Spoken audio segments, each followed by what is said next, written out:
Hey, thanks again for pressing play and welcome once again to another edition of the Suns Jam Session podcast. It is one of our post-game pods, our final post-game podcast of the preseason.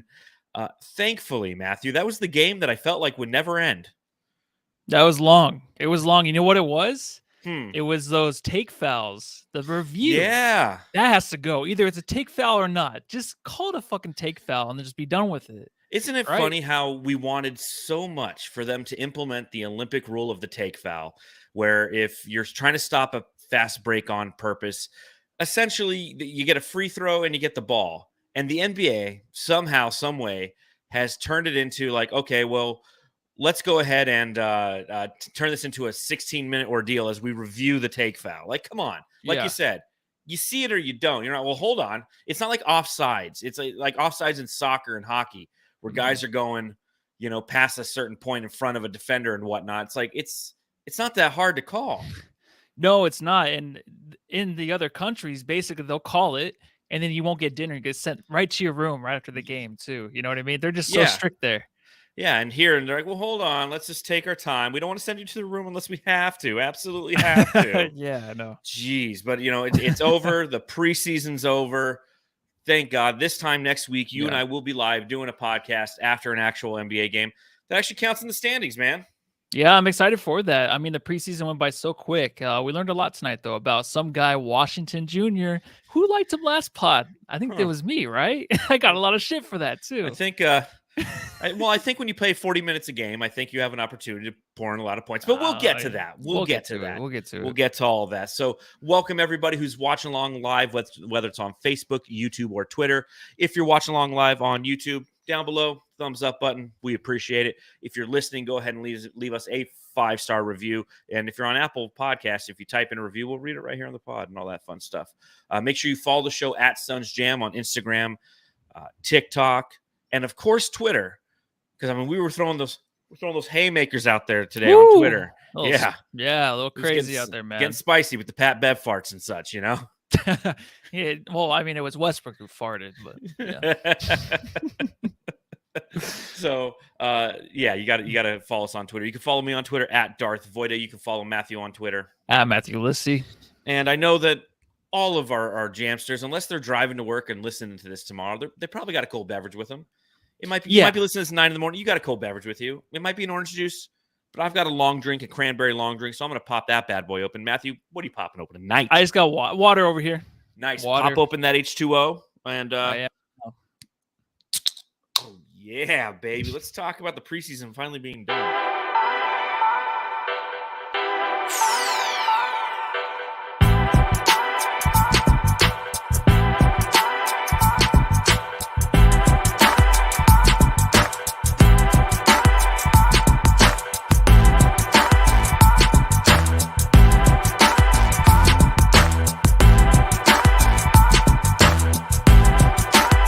Phoenix Suns had a chance this evening to finish the preseason 2-2, and who gives a shit? Because ultimately, you can never even find what the preseason standings were anywhere. They're not posted anywhere.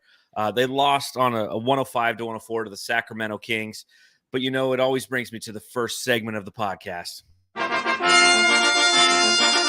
Matthew, I got to ask. Matthew, I got to ask, obviously Monty Williams didn't start any of the starters tonight. They were all chilling on the baseline. Duane Washington Jr. got a start. Josh Okogie got a start. Damian Lee, Tory Craig, Jock Landale. Do you agree with his strategy not to play the starters? Yeah, it's fine. We saw all I needed was last game in that third quarter, the first 2 minutes. That's all I needed to see. That's all he needed to see too. And we were questioning the bench a lot last game. So it was nice to see a lot of the bench players play those big minutes. And we can actually see their game because a lot of these guys are new and I want to see a lot of them. And it's actually kind of exciting that they went against the Kings starters and they kind of beat them down a little bit. It was very surprising. They played tough and I don't know if the Kings expected that, but the Kings are they're in that mode right now where they're trying to prove something, right? They're trying to be maybe in a team that might get in a 10th seed or a 9th seed this year. So, they have a lot to look forward to. But they didn't look too good against the Suns bench. But it was nice to see the Suns bench come out there and play that way. Yeah, I was thinking about it because you think about the the NFL preseason, how nobody ever plays, right? And Yeah. in the NBA, I just feel like it's a lot different. I mean, you play both sides of the ball.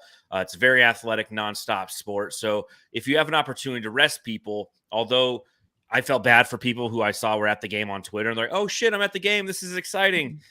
Oh shit, where are the starters? You feel bad for them because you pay a good chunk of change to go there and watch a game. $20, maybe. Yeah, 25, with Yeah. but the fees alone are an extra 20 on top. I mean, that's where they get you, Yeah. them fucking fees, I'm telling you.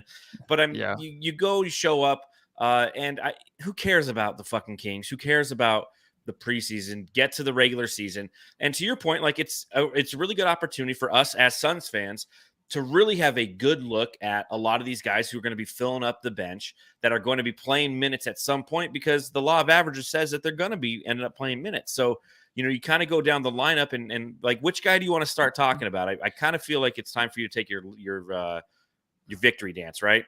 Yeah, let's do it. Okay. I'm not the one who just got butt fucked on national TV, Dwayne Washington. Dwayne Washington. Okay. We had a little debate last podcast. We were talking about Dwayne. I wasn't the biggest fan of his game. I really, I don't know if I necessarily saw it. He had a double-double tonight, Matthew. He did. Yep. 31 points, 11 turnovers. What do they call that double-double or triple-double? Whenever you get the turnovers, it's like something else I call it. I don't. Maybe somebody can tell us in the chat watching along live. Yeah. But 39 minutes played for Dwayne Washington Jr. tonight. 10 of 19 from the field. He missed his last 2 shots, including a potential game winner. And the reason I know he missed his last 2 shots because he was on 10 for 17. I was like, hey, stick it right there. I like it when people shoot 10 for 17. He's 1 of 5 from beyond the arc, 10 of 11 from the free throw line. Had 4 assists, have a couple rebounds. And again, as mentioned before, the 11 turnovers with his 31 points. So take your victory lap. Tell me how great Dwayne Washington is. Yeah, well, last game he wasn't very good, but I just like the way he looks on the court. He's a big guard, and he kind of reminds me. We tweeted out too, or I tweeted out. He reminds me of Ricky Rubio, just in the sense that he kind of looks like him on the court. I'm not saying it's the same as that game, but his passes were crisp, man. They kind of look like Ricky-ish out there. It didn't end too well for the guy. I mean, he had the 11 turnovers, but in the end, he was just throwing the ball, lazy passes getting picked off.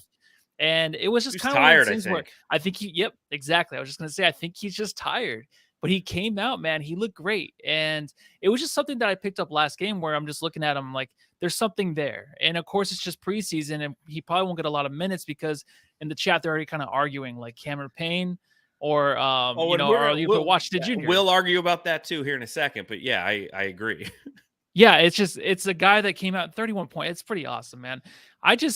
There's something about his passing and just him seeing the floor so well. Him and Jock too, running the pick and roll. They look really good together. Yes. That was the thing that stood out to me the most, is just him playing with another backup big in that way. That's something that you really want to have coming off the bench, that kind of duo.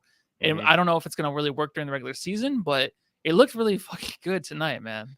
Well, that's what I enjoyed about watching Dwayne Washington Jr. this game, was seeing how he facilitated the offense. Again, he only ended with the 4 assists, but as you mentioned, like he was running the pick and roll with Jock. He was running with a little bit busy. I mean, he was really trying to facilitate that offense. And a lot of times the defender dropped after, essentially he got Jock a couple times early on the pick and roll. So the Kings just started dropping on it and they left him open. So he started taking the jumpers. You're going to take what the defense is giving you. And I appreciated that from a cerebral standpoint. If you take a look at who Dwayne Washington is, okay, he's 6'3", went to Ohio State, played there for 3 years. His uncle is Derek Fisher, and he's one of those guys who, he's got the Grand Rapids, Michigan connection with Devin Booker. He went to Sierra Canyon in Chatsworth, California, kind of my old stomping grounds when I lived in California. But Sierra Canyon, obviously, that's where, Bronny goes and all those, high-profile kids. I think Pippen Jr., I think he went there too. So, I mean, he's definitely somebody who he has the pedigree, if you will, of somebody who can provide you with quality minutes, given the fact that he's played in games that are of substance, that have had a lot of eyes. I mean, he's played in front of LeBron James before, You look at his stats at Ohio State in the 3 years there, 11.4 points per game, almost 3 rebounds, 1.8 assists. So again, not somebody who's necessarily going to get you a ton of assists. But if that's what the team is asking of him, 9.9 points and 1.8 assists in his 48 games last year with the Pacers. He's somebody who I feel like if he wants to grow that part of the game, I feel like he has the capacity to do so because that's what he was doing tonight. And again, it's like it's hard to take two performances back to back and go, okay, well, this is who this guy's going to be, but that's what I'm going to do. That's what I do here. The personality too. I think a lot of people talk about Jock and how awesome his personality is and how he fits in. But this guy, like he had the interview on PHNX. It was really great. He just seemed like a really outgoing guy, really excited, of course, to work with Chris Paul and Devin Booker.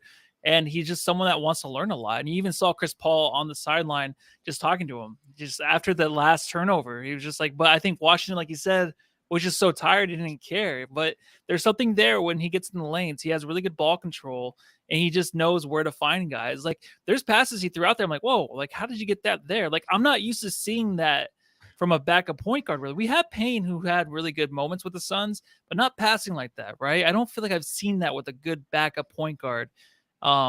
So I don't, maybe there's something there. Who knows if he gets minutes this year? He needs some minutes, I feel like, though, at the start of the season, just to see where he's at. We'll see if he gets them early. Here comes the Payne.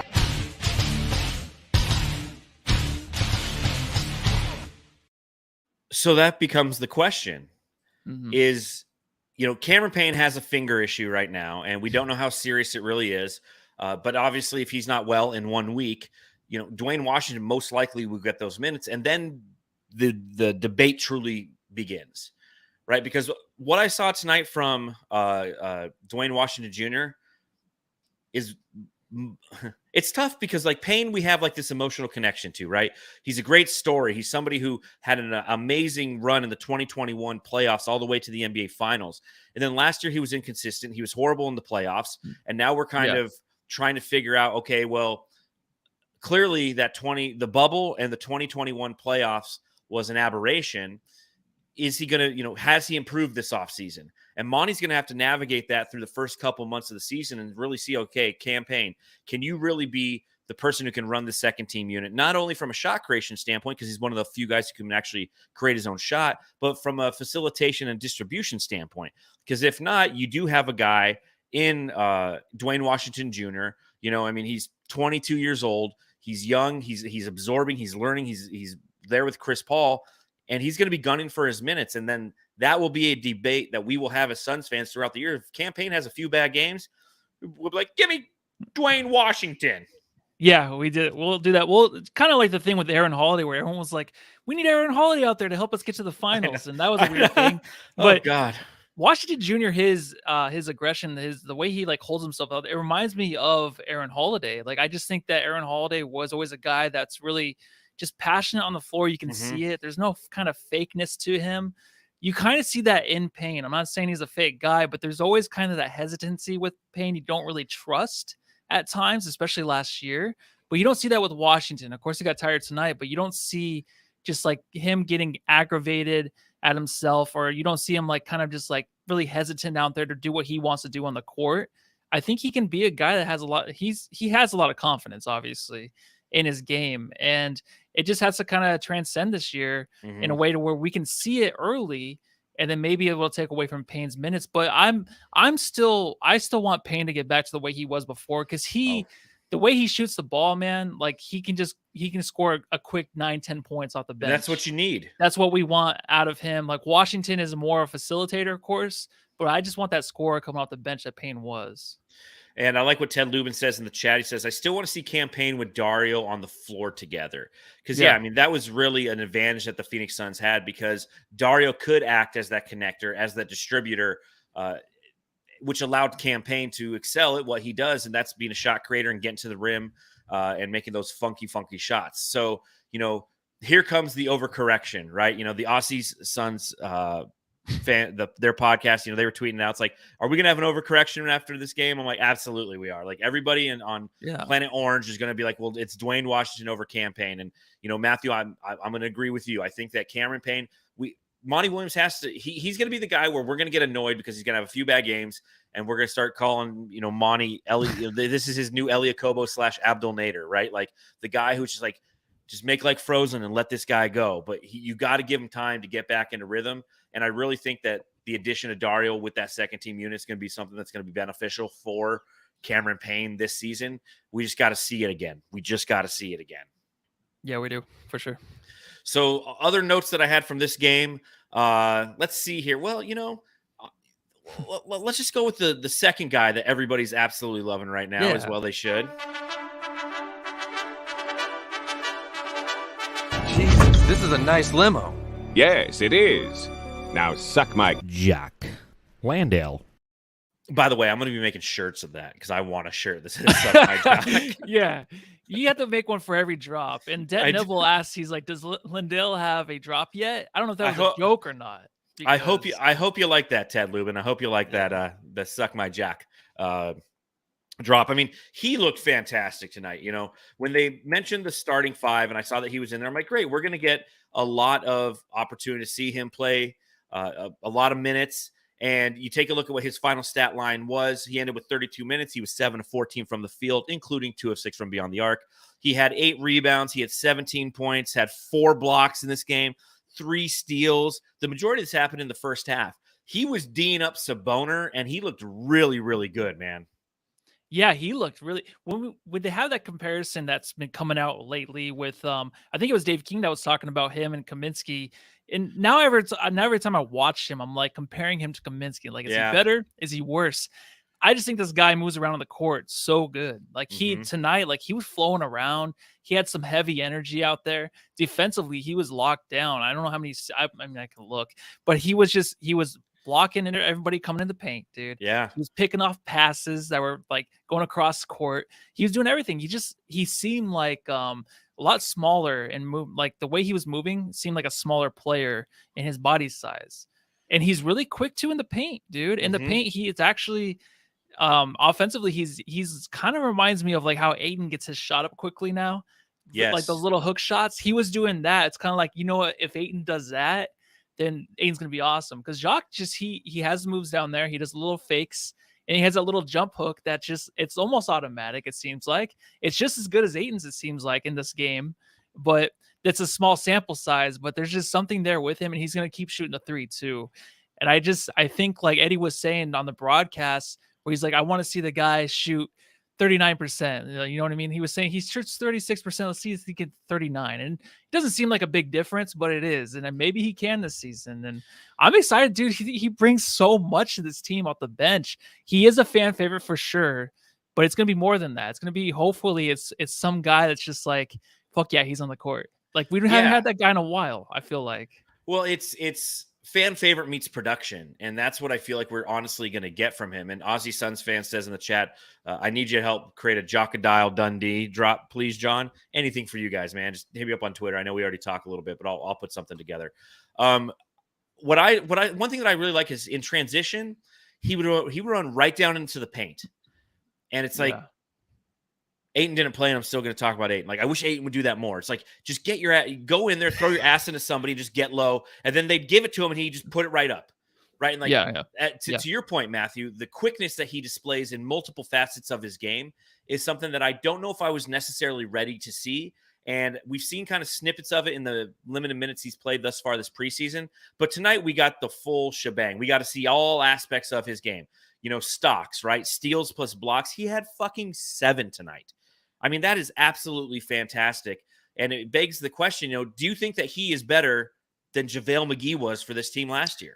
That's tough. McGee was awesome in spurts. Like there was those games where he was just life-changing to everybody just because of the funny plays he put out there. If Jock can throw those funny plays out there where he can just, I don't know what McGee used to do. He used to do like the little just Kareem skyhook once in a while. He'd throw Remember little when he came out with like the there. Glasses? Yeah, he wore sunglasses. He wore like sunglasses on the court. Like, what the fuck? When I was watching Jock and he was staying with Sabonis, I'm like, dude, like this guy just plays like he can be better. He knows that he can be better. That's what he looks like out there. He's just like, no, I can stay with Sabonis defensively and offensively. Of course, Sabonis is like a 0 basically defensively. So that's going to come. These bigs he's going to go up against this season. I just feel like he can kind of dominate them in a way down low. It's pretty fucking awesome, man. Well, and the nice it might thing, change, but who knows? Yeah, it probably will. But we saw, to your point, like we saw him play against a quality center tonight.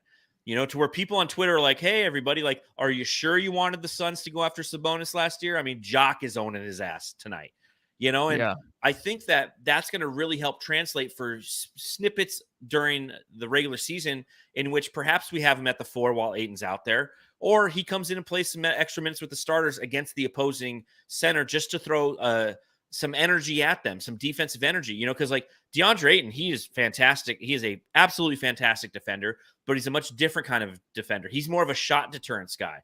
With Jock and, kind of one, he looks like Jock Paul out there. He's another one of those Paul brothers. And I feel like the opposition, they don't necessarily respect him, so they go at him, and he makes them respect him. And I absolutely love that about his game is people doubt him, they go at him, and they get burned for him. So again, it's what, 4 preseason games we've seen him play in, and obviously none of it counts until next Wednesday. But that's what I'm talking about when we talk about the preseason. You'd rather see performances like what Dwayne Washington did tonight and what Jock Landale did tonight, rather than the other side of the equation where guys are struggling, they're missing shots, and they're not in sync. And as we enter the regular season, you'd have a little bit more hope for this bench, because I'm very, very concerned about how this bench is going to perform in the regular season. I truly am. But to see this game tonight, I think it was very good for just my mental well-being. And because I can sit there and literally just watch and go, you know what? There is some talent here. Monty Williams just needs to unlock how to unleash this talent at the correct times of the game throughout this season. Yeah, and Parker Hines brings up too, where he's worried about the toughness. McGee brought toughness. We need some toughness on this team. McGee and Crowder are gone. We do. But dude, I'm telling you, like, toughness is like, so if we had like a Draymond Green and he left, then that would suck, right? Because he's been with the franchise. He is the franchise, right? He's part of the franchise. Crowder jumps around on teams. There's a toughness there, but hopefully it rubs off on these guys. It's a rental toughness, not a mental toughness. Exactly. Yeah, exactly. You take it, you rub his skin, you rub it on you a little bit, and you'll be fine. And then he's gone.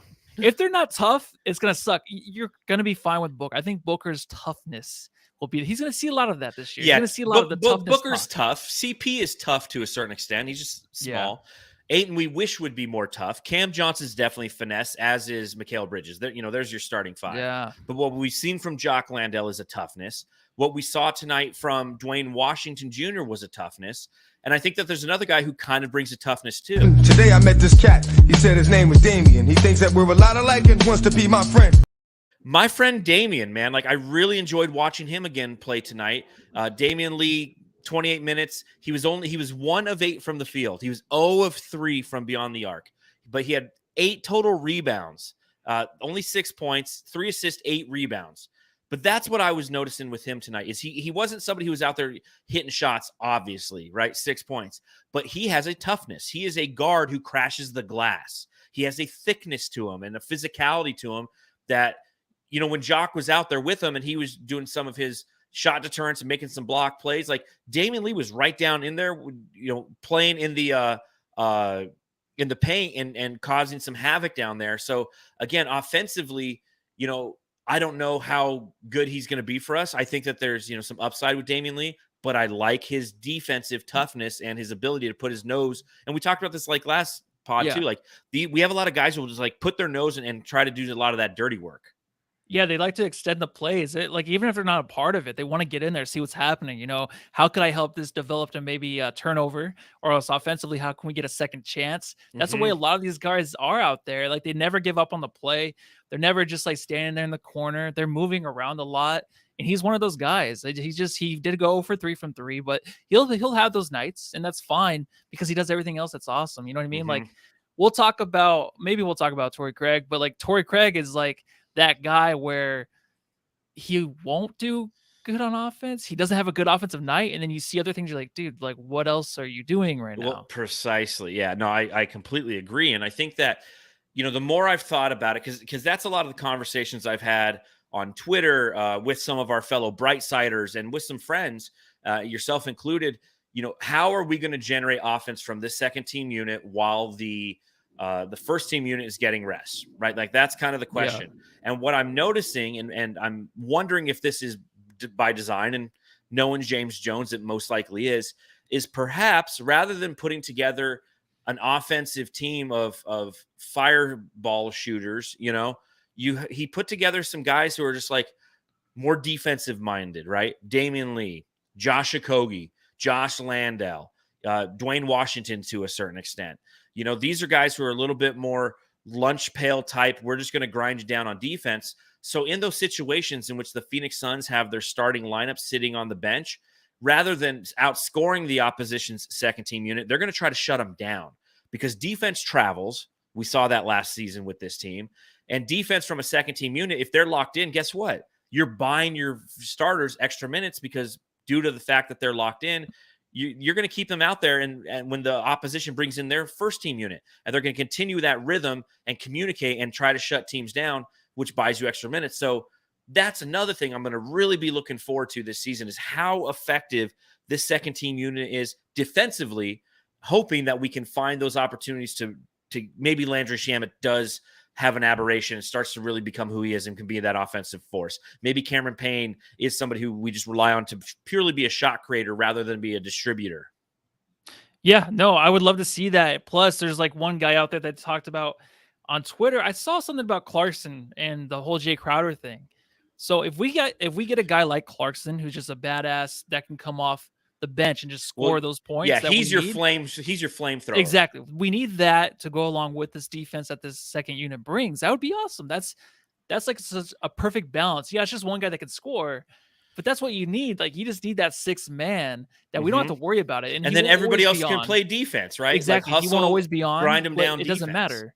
We have that option. It's like, oh, well, no one else is getting hot tonight. Well, bring in Clarkson. If we get that deal done, that's huge. It's not like Kevin Durant huge, but that's big. That's something we've needed for a while. That consistent shooting from outside off the bench. It's tough with Clarkson because I feel like Clarkson, he's so isocentric. It drives me crazy. But again, yeah, based on the conversation we've had that this team potentially could have a second team unit that is more defensively minded, like Clarkson could make sense in this scenario because he is ISO minded. The whole rest of the team is ready to play defense. Yeah.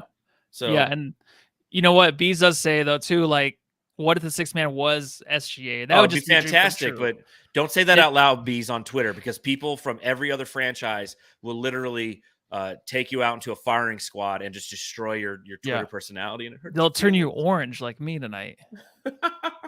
I look really orange. I'm really green tonight. I'm wearing all my green stuff today. Do you remember what team this is? Mm-hmm. Who is that? It's the old Arizona or the Arizona. I don't forget the name, but there was a football team that was out here. Yeah, like the Allegiance of American Football League, the Arizona Hot Shots. The Hot Shots, yeah. Yeah. I was like, you know what? You like the logo and colors. I'm gonna write. I love the colors. I love the colors. It's a very underused color, just like the Phoenix Suns. Like the Phoenix Suns, name any other team that wears purple and orange. Yeah, I will. Okay. Clemson. Yeah. That's it. Nobody else does. And like when you have like green and orange, not a lot of like Miami University does. There's not a lot of teams that wear that orange, use that orange combination. So anyways, sorry about the sidetrack. We were talking a little bit about Tory Craig. Craig, I wouldn't feel comfortable lending you $200 without a job. Until he does anything, that's his drop. He's not the juice to me anymore. He's apple juice. He's washed. He got the start tonight. I was kind of disappointed that he got to start tonight. I'm not going to lie. I was really kind of hoping that we would see Ish Wainwright, who needs to have a drop. And I got to give a shout out. God, I forget who did it in the chat. Somebody in one of our left a comment on YouTube. So thank you for doing that. Forgive me. I forget your name and I'll look it up as Matthew's talking here momentarily. But he said a great drop for Ish Wainwright would be me puzzled going, Ish wrong? No. Or no. Wayne wrong? No. Wayne right. Oh, okay. Which is corny, and it's like perfectly me. I was hoping he'd get the start over Tory Craig. Obviously, Craig got the start. He played 21 minutes. He was 1 of 8 from the field, just like Damian Lee was. He had 5 points, 6 rebounds, 3 assists, 1 for 5 from beyond the arc. But again, whereas Damian Lee is crashing the glass and playing with, this toughness where we continue to utilize, I feel like Tory Craig, I posted on Twitter, he wears the number 0 because that's how much he contributes in a game. I'm over Tory Craig, man. It sucks. But I wanted to see him start tonight because it's just like I like to see it because it just proves like he can't really find himself anywhere. Like even if he's starting with the second unit, and it's bad to see. It really is. And got a lot of shit, but he only had one good game when he came back. I think maybe 2 games when he came back for the Suns. And the thing that hurts me the most is the whole Sticks thing because Sticks looked good. I know the Pacers suck. He looked good with the Pacers. He looked good with us. He's a good backup left. 5. He did. He looked awesome. Remember, I remember his interviews, him talking about the confidence. Like, how do you have confidence or whatever? Like coming off the bench and you might be traded. He's like, that's just who I am. He was like a perfect son as a rookie. He was like 45 years old and his soul was like 45 years old. He knew exactly what to do coming in and playing the backup 5. And that's the worst part. If we got Craig just to add on, it'd be fine. But Craig came back. He did the one thing that you shouldn't really do is come back to the party, dude. Once you leave and then come back, it's never the same. Don't come back. But we were excited at first. The problem is the person who was having the party saw him leave and was really like, dude, where's Craig at, man? Like, where'd he go? And then called him up and told him to come back. You know what I'm saying? With like, that's the thing. Yeah. So he's like, dude, where'd you go? Oh, I left. Well, everybody kind of misses you. Can you stop by and get a 6-pack and just say you left to go to get a 6-pack? And then he showed up with a 6-pack. And then as he walked in the door, he tripped and fell and smashed the beers all over the place. And now there's a big old fucking mess with glass. And everybody's going like, hold on, Craig dropped the beer. And we got to mop it up and sweep it up. And now, and then sounds like every time I went to a party. And then what happens is after that's done, Craig's still at the party, but you don't know Craig's at the party because he has zero impact on the party anymore. Yeah, he's just not dancing like he was before. He doesn't have the moves anymore. Something happened. He had a stroke. I think that Craig, we'll definitely fight for him. We'll be excited if he has good games, but I want him to have good games. The worst part we need him to have good games. We have to because he's going to be playing a lot. Monty loves him. They all love him. He's obviously a good teammate. He really is a really good teammate. But just on the floor, dude, even his threes, I'm like, just don't do anything. Just the one note I put down was Craig still trying to do whatever, because I don't know if he's trying to be someone else on the court or what. I don't know what it is. It's like, come on, Craig, you're better than this. Fuck. Be better. Okay, be better, Craig. A couple other things. Let's see. What else did I have written down here? That could be his drop. That should be his drop. Fuck. Is there anybody in the game that anybody else you want to talk about? I did write in my notes. Matthew was right on the Akogi head shape. It does look funny with the headband. Yeah, but then tonight I was like, oh, it doesn't look too bad. I think I just felt bad for saying that. I just felt bad, man. But then he didn't look bad because it was like a longer headband. So it's a thicker one. I thought it was a normal headband, but it didn't look too bad. Saban Lee. I don't know if you saw Saban Lee. He's from Corona del Sol in Tempe. Yeah. He was rocking number 38. Looks good. I want his jersey. 38 looked good on a jersey. You think so? I do. Do you? No. Really? Yeah, I didn't like it. I want to know why he chose 38 though, but it's exciting for him to get in there and get some buckets, dude. He didn't look bad. No, he looked like it, dude. I mean, playing for the hometown team. I mean, that's got to be super fun. Yeah. I guess my other question. I mean, maybe you don't care to answer it because you didn't think 38 looked good, but why don't more players wear numbers in the 30s, especially on the Suns? Well, it's 31, 32, 33, 34, and then it kind of stops right there, right? 35. I don't see any 30. Oh, 35 Kevin Durant. Used to be. Yeah. Well, and Dragon Bender. 37. Yeah, it stops right there, right? It does. So, I looked it up. There's only 50 players in Suns history who've ever worn a number in the 30s, and no one in Suns history has worn the jersey number 36, 37, 38, or 39. No one. It's zero. Nuts. We have to find that out. I wonder why. I think it looks nice. There's something underground NBA stuff that it's probably some cultish stuff. They can't wear that for some reason. I don't know what it is. It's unlucky to wear 37 or something. It equals 10. Oh shit. Yeah. I don't know, but it's just Mick Blue. Did I get that right? Mick G Blue said he wore 38 last year with the Pistons. Doesn't answer why he chose it to begin with. We don't know why he chose it to begin with, but again, it's something I'd like to see a little bit more. It's again, when you're watching preseason, these are the kind of notes that you take, especially while you're watching the Dodgers lose the fucking Padres. I was gonna say, yeah. what were you gonna say? I was gonna ask you. It's 1-1, right?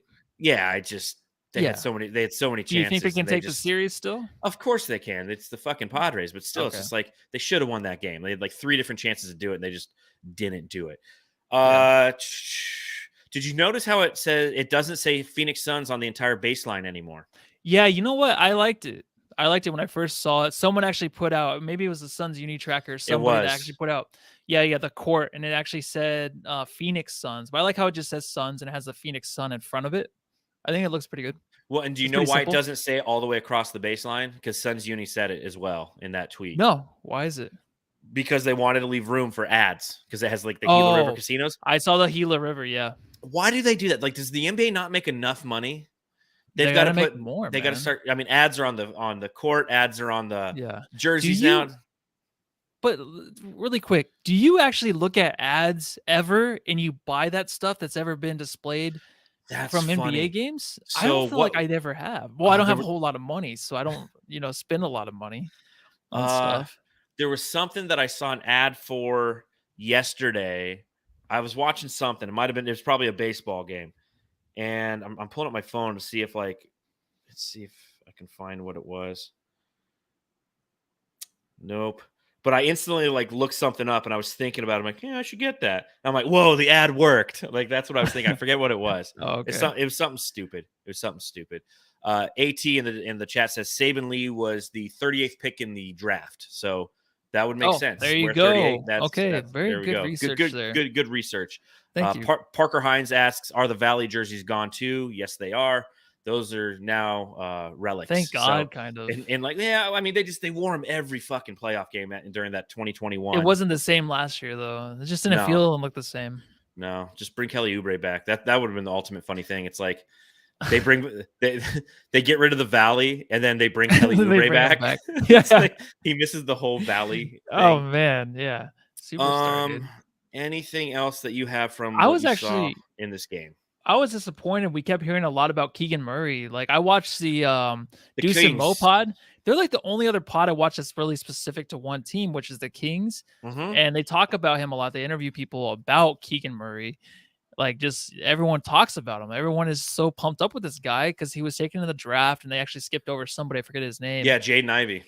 The Pistons. The Bill Simmons pod did it today. What's that?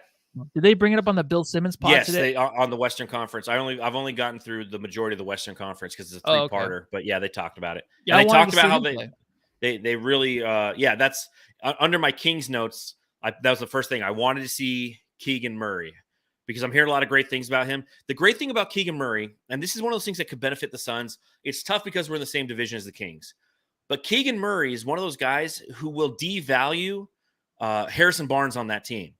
And Harrison Barnes is always utilized in rumors with the Sacramento Kings. Yeah. And if Keegan Murray is the real deal and he can supplant Harrison Barnes, the possibility of him moving becomes reality.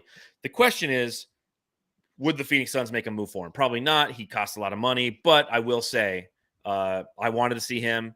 I did write headband Huerter. The Red Mambas rocking the headband. I thought that was kind of funny. What'd you think of Sabonis tonight and his big fucking head? It's not as big in the preseason. I don't know what it was. Yeah, he had I think it's the haircut. He had a reduction. He had a head reduction, man. Maybe him and TJ Warren go to the same head specialist. TJ with all his head shit. They let some air out of that. Yeah. It's one of those things where it's like he always reminds me of DeAndre Ayton. How I feel like they've always been trying to trade for Sabonis and include Ayton. It's kind of like one of those things where we dodge a bullet, but Sabonis, man, he's something special offensively. Tonight, though, I didn't really notice anything because the second unit for the Suns looks so good. So well, and another guy who played really well Biz.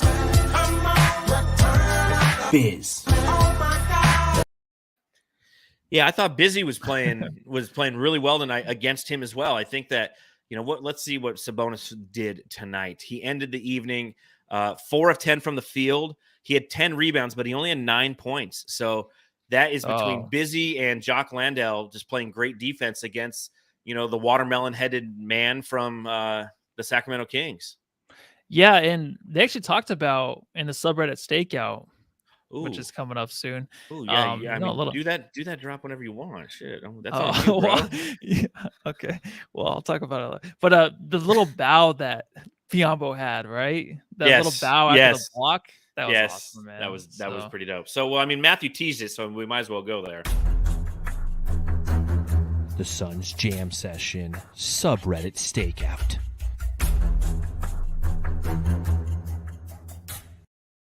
Yes, it's the preseason, and we're already hanging out in the off. subreddits of the opposition to let you folks, the Jamsters, know what the opposition is saying about their team and the Phoenix Suns.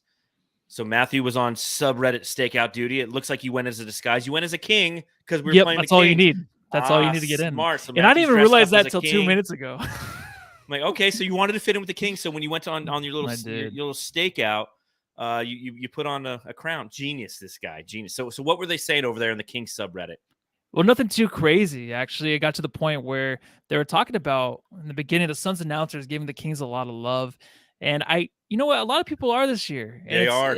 And I'm scared of it. I mean, I'm scared that it might not work because I like the Kings. Like, everyone kind of likes the Kings a little bit. They kind of root for them to get that 8th seed if they want to. It's a team that's never hurt anybody's feelings ever, right? Like, Yeah. you're never like, oh, fuck, the Kings beat us and eliminated us from the playoffs. Yeah, they just make mistakes, so it's not heartbreaking. If they got Luka, then of course we wouldn't be very happy. Yeah, but that didn't happen. But no, they took Marvin Bagley. Yeah. And Jerry Reynolds, he says we're playing like Luke Walton basketball right now out there. That was in the first half, first quarter. It just looked that bad because Mike Brown is their new head coach. That's right. I've never been a big Mike Brown fan. There's just something about him I just don't like. I don't know. I mean, like he coached with the Warriors. He had LeBron, I think, early in LeBron's career. He did. He was like a late. Yeah. So I mean, he's coached a lot of teams I don't like. So yeah, I get it. Yeah, I get it. No, I just don't think he's a good coach. So I don't even know this guy's name, but pretty poor showing from Sabonis tonight. So I guess that's your answer. He's getting sunned by Biombo. Yeah, you sunned. Yeah. Take a bow. So we just talk about that. And then the LMAO to Biombo for the bow. That was noted. Nothing too negative. There's a lot of stuff where they were just talking about like I can't even go into it because I didn't look at it that much. So I'll just make shit up right there. It's preseason subreddit stakeout. Okay, we're still working on it. Okay, folks. All right. Yeah. The Suns Jam Session Subreddit Stakeout.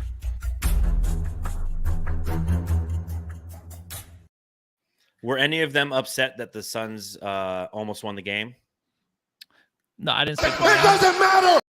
It doesn't matter. It's the fucking preseason. That's the right answer. So there you go. Let's see. Oh, you know what? There's one thing I haven't added. Did I add this here? No. Let's see here. Well, let's click a little button here, and we gotta ask this question.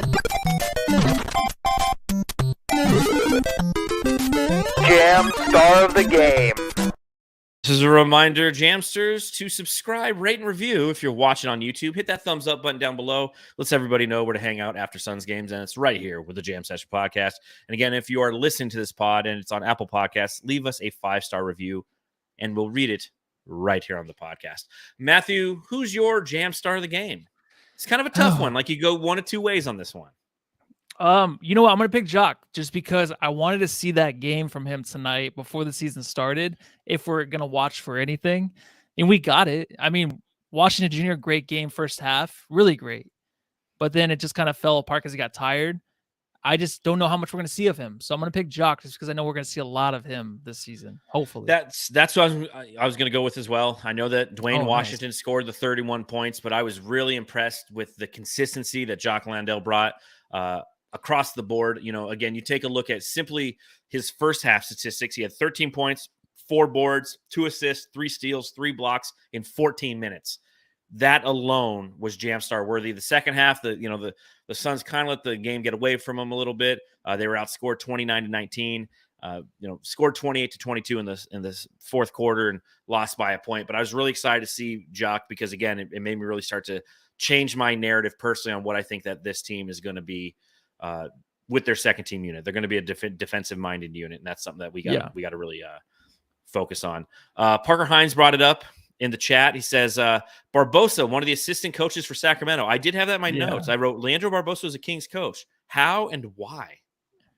You got to. I mean, how many championships did he win with the Warriors? 4. He was there for forever. I feel like he won a couple, and then he came back, but then wasn't he he was like Nash, right? He's like, I tell them what to do sometimes. Yeah, well, dude, he looks like he's 20 years old.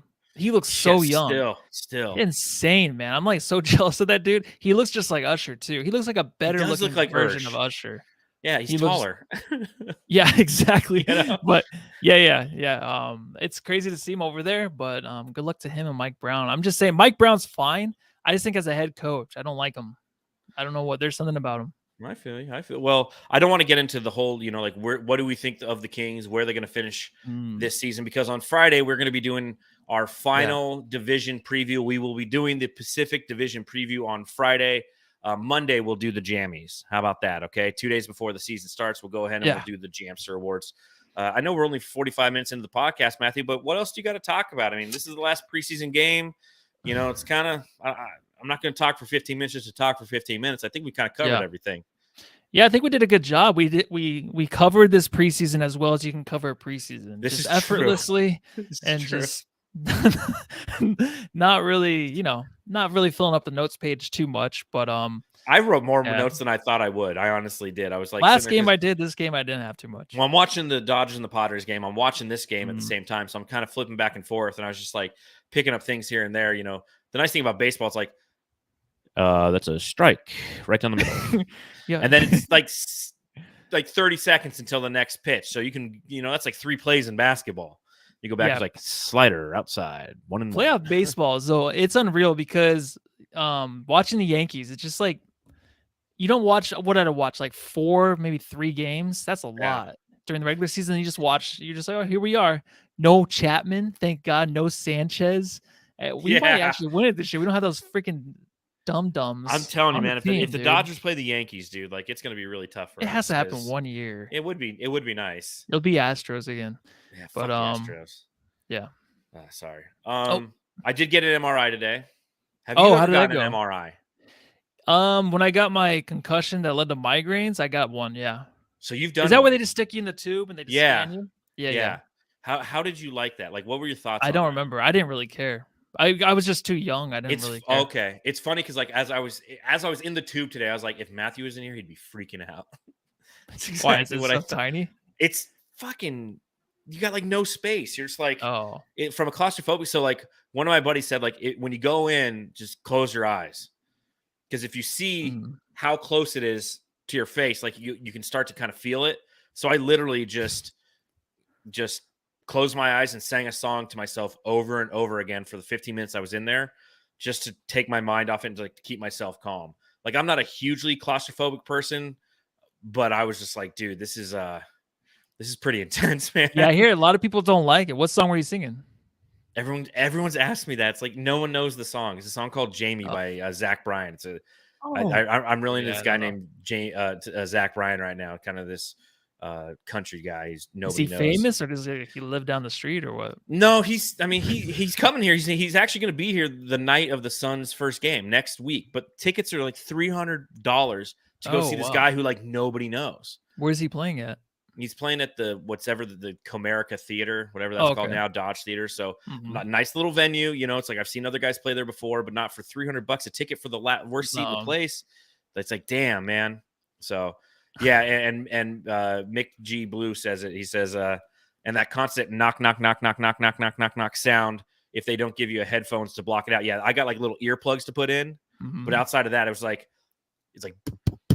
I started hearing like rap beats. And I started rapping in there. They're like, "Shut up, sir!" No, I didn't do any of that. But yeah, that's a scary thing, man. But did they find out what it was, or do you have to wait again?